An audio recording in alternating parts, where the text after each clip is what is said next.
What's up, y'all? This is No Fouls Given. I'm Big Waz. I'm here, of course, as always, with Paul Pierce, Danny Green. Make sure you subscribe to the show. Why is that, Paul? Because if you're not tapping into us, you're not really listening to no real basketball conversations, homie.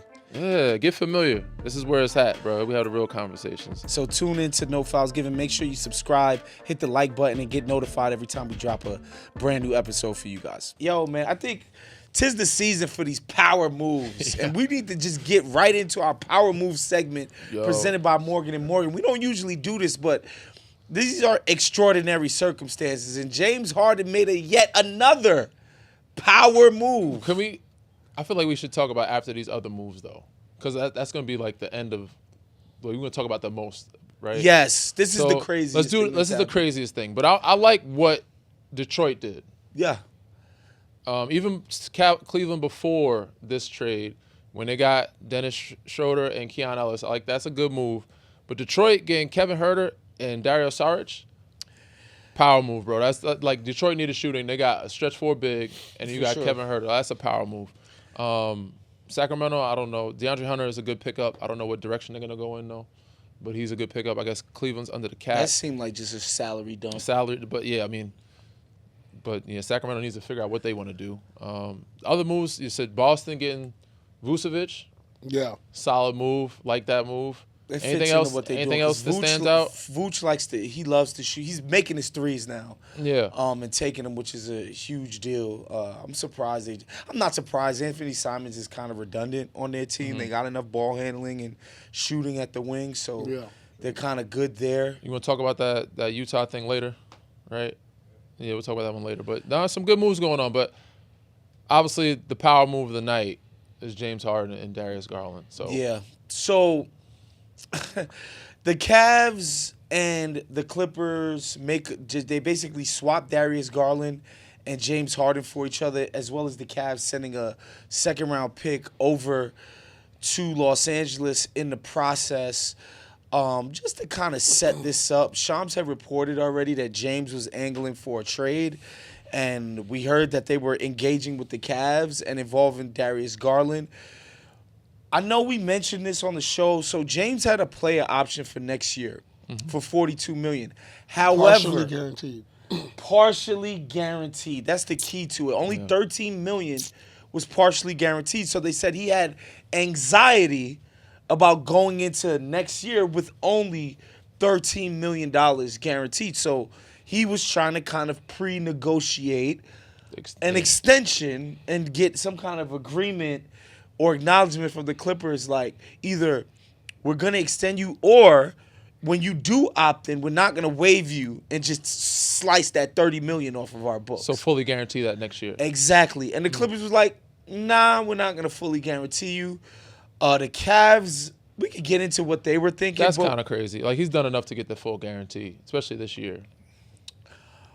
He's played at an all-star level this year. Do you think the Clippers should have fully guaranteed? I'm not saying extend him, but you can give him the full.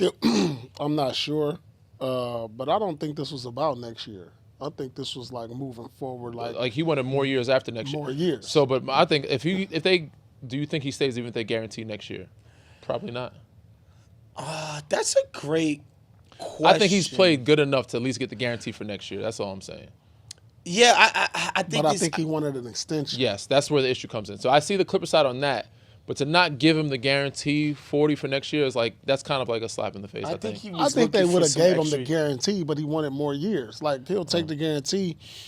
But I think he wanted more years. He's played this card already. Yeah. You know what I'm saying? This is on brand. This is right on brand. He did it in Philadelphia, I believe. He did it in Houston. Right? He did it in Brooklyn. Did it in Philly. So it was just like, when he was up for the extension, he wanted the years. If not, you don't want to give it to him, then he's ready to move on. This was a power move by James. Yeah, and I think the Clippers, they made out pretty well for themselves. It's been well documented that they're really looking forward to the free agency of 2027. Their whole thing was like, we don't want anybody on this team to have a contract that goes past the summer of 2027. Well, Darius is going to be on that, no? Or is yes, but now they got Darius and Zub, I believe. Okay. So to be like $60 million or something like that's what they end up now having guaranteed on their books as the roster is presently constructed.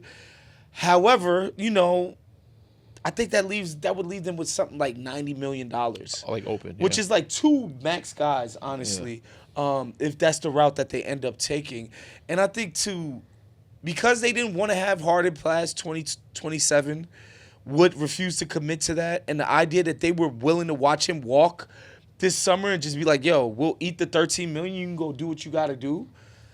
I think they made out pretty good by getting Darius Garland in all of this. For sure. I mean, going younger, getting youthful, getting some guys off the books, I think that helps in the long run. Mind you, we weren't sure they were going to make. They were playing well. We're not sure they're going to make the playoffs.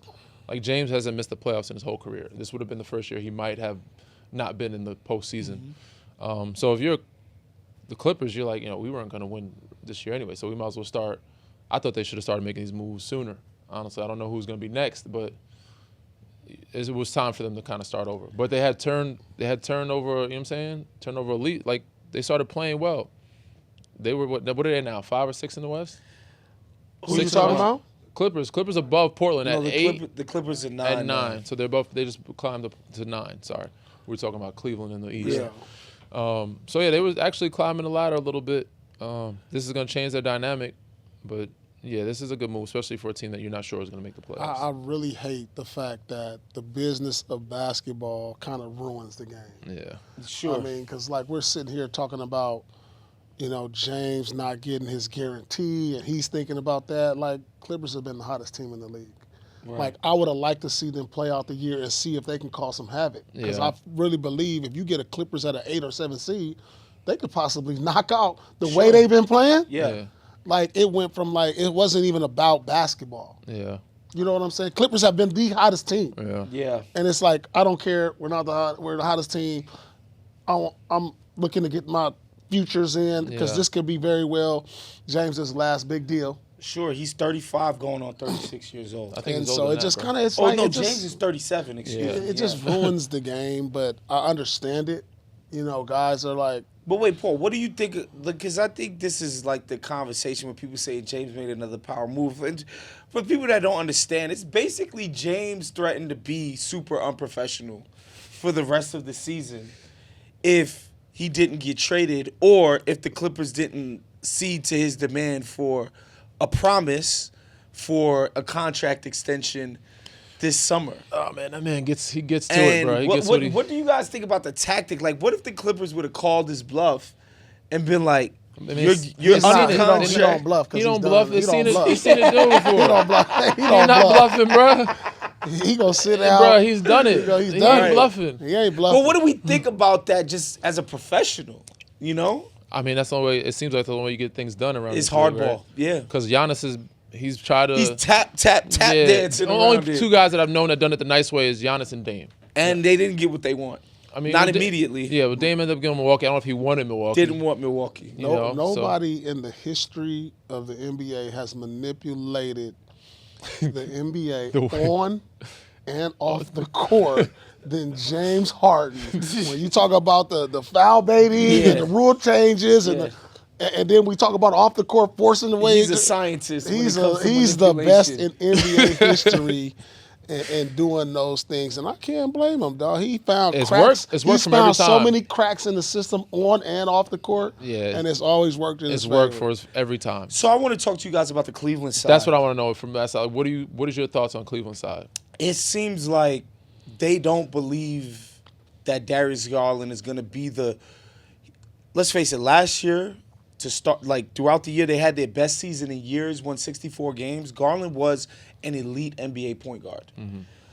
Basically, since the playoffs, since he came back from the foot issue, the toe issue, he's been average, right? And so it seems like they've given up on the idea that he's going to get back to elite point guard play anytime soon. And, and again, it's not like he's cheap. It's not like he's a spring chicken either. He's 26 years old. Yeah. And so to be paying the guy $42 million to be average, he's still very young, bro. I get it, but they need it right now. I would call it a spring chicken at 26, honestly. But my question to you is the moves that they've been making, it seems like they're trying to get under the apron, or shed some. So you shed this contract.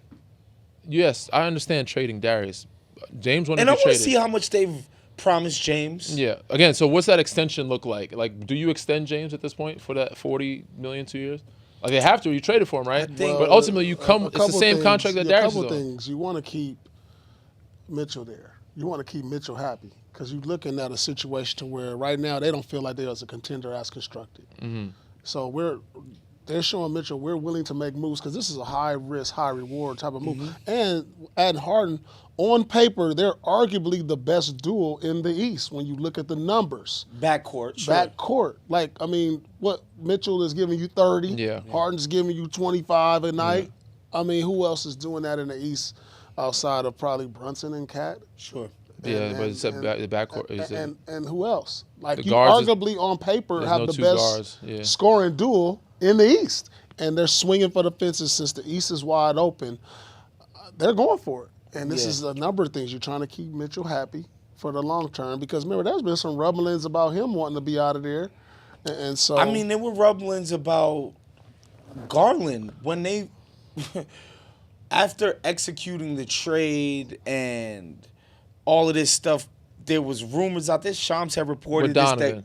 You talking about? Yeah, after getting Donovan, like decided that Garland would want to leave, would love to be on a different team because basically Donovan kind of plays his position. Yeah, there was a playoff series where everybody wanted out. Wasn't it like Yeah. Evan Mobley, Garland? Like was it not last year? It was the year before. It was the year were before, and then exploring. they went from managing that, keeping everybody together, having a damn near franchise bringing in Kenny wins, Atkinson. Yeah. wins breaking season to now, they've just completely given up on Garland, and I don't know. And I know a lot of people are gonna say you trying to be better in the postseason, and you went out and got James Harden. I know people are snickering and laughing, but I would challenge people to go look up Darius Garland's postseason history, mixed in with how he's played this year.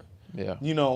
I don't think it's completely irrational what Cleveland did. And then we're seeing reports that Donovan Mitchell is happy about the idea that James will allow him to get off the ball more. And James is he's just a more talented For sure. playmaker. He needs us and help with the passer. scoring load also Yeah. because he's been doing it all himself this year basically because Darius hasn't been available. And I think Mobley also will benefit from this. I think him and James Harden could easily develop a great chemistry and pick and roll. Even if they keep Jared Allen, like James is known to make bigs like look great. Yeah. So like if you can roll and catch lobs, Yeah. like those guys will get easy money. Like they'll eat off that. So, yeah, they also made the move for Dennis Schroeder and Keon Ellis, which will help them with backcourt defense and more supplementary ball handling. Off the bench too. Yeah. Yeah, Off the bench. they're definitely one of the most talented teams in the East, even as still constructed. Have we seen Max Strus much this year? No. Strus he's just been, he came into the year He was dealing injured. with Yeah, he was out for a while. with His injury. I don't know how long his injury is supposed to be out. But Sam Merrill, Dean Wade, they've got a decent amount of guys who are contributing. And so He's expected to be out for 4 more weeks, is what it said. He's been out for a minute. Dang. What was his injury? He might be back to his foot. So I think he had surgery to his foot. He's been out damn near the whole season. Feet are tricky in Cleveland, man. Yeah. So yeah, you haven't seen him in a while. Again, I think that's what hurt the depth. They haven't had the same depth as last year. They had Ty Jerome last year off the bench. I think Schroeder and Keon Ellis adds that. for sure. How much better did they get? Give me like a percentage. Well, with the East is so open. Like I think they've gotten better, but not for like the bigger picture, long run. I think this is a win now situation. So they're probably like 20% better, which is pretty I think good. so. When you can, I would say like around there because, again, just compare what James is doing this year to what Garland is giving them this year. Just availability. He just hasn't been that good even when he Yeah. played. And then, of course, he's missed a lot of games. And so I see the vision. I mean, I think it took some stones to actually do this. For sure. Again, I mean, I'm interested in what kind of extension you're going to give James and then what you're looking to do in the offseason. Because now they're talking about trying to get Giannis, trying to make moves to get him, or trying to get Bron in the offseason. Do you really think that's going to work? I think if you give James, basically, you only had 13 guaranteed next season, so we give you 35 and then 35 the next. So just 70 rip up 70 the extension? just basically rip up the non-guaranteed and just make it 2 years, 70 mil. I think that's fair. They said he was looking for 80. Yeah. So I think that's pretty fair, Yeah. And again, if you're keeping all of these guys around and James is gonna be on the court, Yeah, he's available. he's always available. I don't think that's so bad. Yeah. Oh. How much better does Gucci make Boston? Ooh, that's a What do you big. think, That's Paul? a good pickup, man. If Simons was balling this year too off the Yeah, bench, he's I like- balling. You know, that gives them depth Yeah. at the big spot, especially now that we know that the Celtics are going to be a playoff team. You know, I like Okita and Yeah, Kata is nice. Okita Yeah. has been good, but when you add Vucevic, it gives them a legit, guy that they can push into the playoffs. So I really like the move. It really sort of gives them an inside threat, Yeah. a guy who's a veteran, who's been an all-star, who can take some pressure off Brown. Because like we just talked about, like who's been their second best player? Yeah. Like we go between Peyton Pritchard Derek and Derek White. Like Vucevic can legitimately be that guy, every night. And so I really like that move. It was a subtle move, but it was kind of like No, it's a power move, no, bro. I mean, it was like it didn't make headlines. Meaning To me, it was you know what I'm saying? Yeah, I'm with Like you. It the wasn't other like ones. one because obviously James and Darius, No, but no, this they're is a not power gonna be. move. It's to not me. going to be like one of the first, second, or third topics talked about. Sure. For the next few days. But this is a move that the Celtics are saying, hey, we can make a deep run in the playoffs. Bro. And that's why they made this move, because when we looked at it, it was like, why would the Celtics make moves when we don't know who they're going to be? Now we see who they're going to be. They can come out of the East. Vooch he's a free agent after this year, right? This is his contract year, if I'm not mistaken. Are they going to extend him after this trade? Because to me, this is like, I mean, yeah, this is probably a, depends on how I he think plays. we is got another- to see how he plays the rest of the year. And bruh. He know. he's in the final year of his 3-year $60.